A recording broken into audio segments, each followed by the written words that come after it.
Hey everyone, I wanted to talk to you about some serious news today, and that is the story of Quetta, a senior hockey player at Bishop Feehan High who was transported to hospital following a headfirst collision into the boards on Tuesday night. There are reports stating that he is at risk of paralysis. I wanted to discuss this type of injury with you in more detail and outline what sort of things the doctors are looking for at this time. Now, for those who don't know me, my name is Sonam, and I'm a resident doctor specializing in sports and exercise medicine.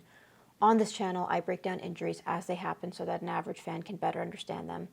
If you'd like to stay up to date, please like and subscribe. For now, let's go back to Quetta's injury in more detail. Before I get started, there is a GoFundMe page that the family has started to really help fund a lot of the future surgeries and treatments. I've put that down in the description. Feel free to check it out if you're interested. So the report stated that Quetta essentially went headfirst into the boards after missing a shoulder check, and at that point in time had to be transported off the ice in a stretcher. As doctors, axial loading to the head, so anything that compresses the head down, is something we are most worried about. It's one of those types of loading injuries that can predispose you to some of the most dangerous injuries, which is why Quetta is likely in the hospital at risk for something like a spinal cord injury or paralysis.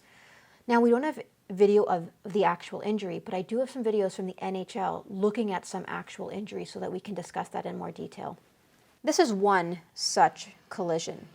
And you can see, so these ones are checked into the board, but this gentleman, if we go back here, he gets pushed into the board. His neck goes into hyperextension, so there's an extension of the neck, which puts a lot of these areas of the neck in a compromised position. You can see that the force was so strong that his helmet was taken off. So that is one such injury.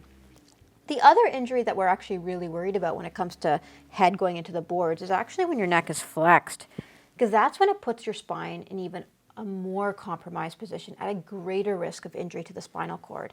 So this is an injury where the spine is actually flexed as it goes into the board. So you'll see here, with the impact that is made, his head is going down to brace, and essentially it's that type of impact. There's an axial load plus the head is flexed, which puts his head in an extremely compromised position.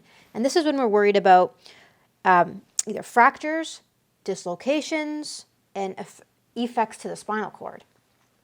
And you'll see that, I mean, his team did not take that too well, and that was a very dirty hit, to be honest. Now, young boys tend to not play full contact hockey, and it seemed like in Quetta's case that he simply just missed a shoulder check and went straight into the boards. So first things first, if I'm covering a game and I see a kid going into the boards, for example, head first, number one, I'm worried about that mechanism. Number two, I want to ask, have they lost consciousness or not? In many cases, when these people lose consciousness, they're lying on the ground. You go to them on the ice, you need to make sure of a few things. First off, if they get up on their own and they're mobilizing, you're not as worried. If they've blacked out, they're not moving, then you need to stabilize the C-spine because they're not able to answer any questions. So in most cases, there are courses that we take as sports medicine physicians that help us do on-field stabilization and management of these injuries. So in Quetta's case, he was transferred off the ice on a stretcher. How you do these is you actually try not to remove any of the equipment if you can't do so safely. So the key is, if someone has fallen, you do not want to move this spine if you're worried about a spine injury, because essentially you don't want to move anything and accidentally cause more damage. So in many cases, you leave the pads on, you leave the helmet on, you stabilize the neck, either get someone at the head of the actual athlete to stabilize it, get a collar on them if you can, and get them on a spinal board. So a really straight board to essentially stabilize the back of the neck, and it's at the hospital where a lot of this stuff will get taken off in a more safe fashion.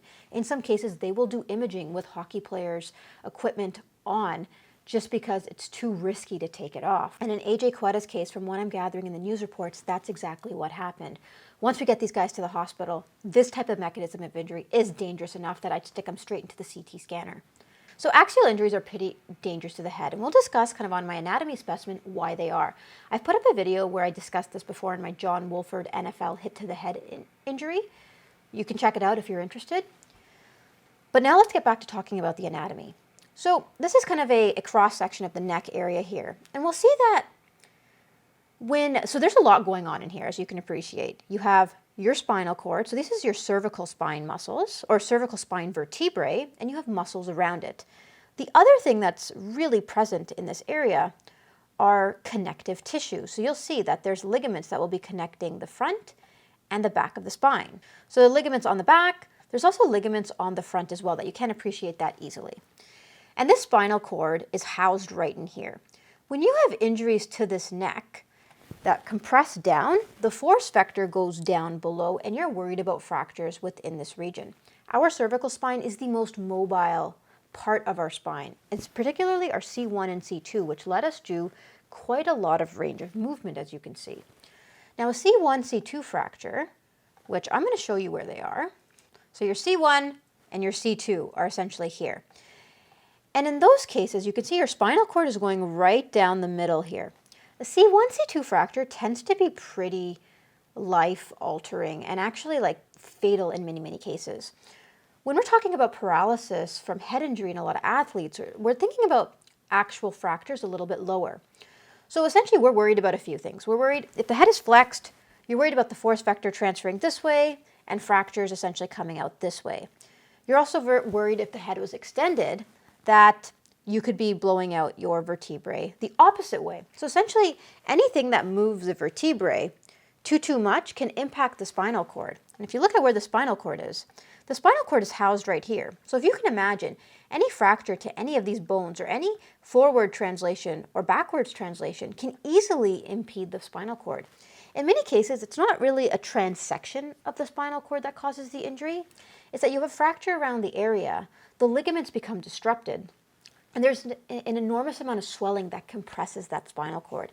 And that's where your worrisome features of a spinal cord injury develop. And this here is just an easier way to kind of visualize the entire spine. So you have your C-spine, your thoracic spine, and your lumbar spine. And it really is the C-spine here that is the most fragile to injuries, and injuries higher up, unfortunately, the spinal cord cause much more detrimental effects.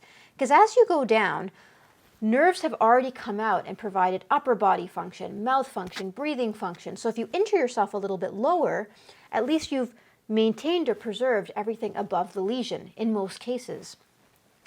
Now, one thing that we do in particular, especially when a patient comes into hospital and we're worried about a dangerous mechanism of injury, is neurosurgery will be looking at them. They may or may not need to either fix the fractures in the vertebrae, stabilize the spine by holding it in one space so that you're not moving anything while they're fixing everything, or even decompressing the spine. What's more important afterwards is prognosis. Most families are going to ask, Doc, okay, my child is at risk of spinal cord injury, what next? And that's where the role of a physiatrist comes in. And these are physical medicine and rehabilitation specialists. They specialize in spinal cord prognosis and treatment and management. There is a very important scoring system that we use. It's called the ASIA scoring system. And essentially it was made by American Spine Injury Association. And as you can appreciate, this is a very complex scoring system. Ideally, it's supposed to be completed in the first 72 hours. Because it actually gives you good prognostic indicators. So it looks at things like, what is your motor function? Can you feel anything in your bum region, for example? Certain things are more reassuring than others. And we've actually correlated these scores with prognosis at 1 to 2 year mark. So it's extremely important to get a full, complete exam done because it will help us direct to the family what our prognosis is. So certain things like if you can feel in your saddle region, for example, is better than if you do not have feeling in your saddle region. So if anyone's interested, they can look at this scoring system in more detail. It is very, very complicated, just to give you a heads up. Now, unfortunately, we don't have too much more in terms of updates on AJ Quetta's injury. It is devastating to see someone this young suffer such a devastating and serious injury. I wish him and his family all the best in his recovery. Hopefully we'll get more information and updates as time goes on. But for now, all I can do is kind of wish him the best of recovery and hope things are in his favor. If you have any questions or comments, please leave them down below. I'll do my best to get to them. And if you found the information in this video helpful, please like and subscribe. For now, that's all.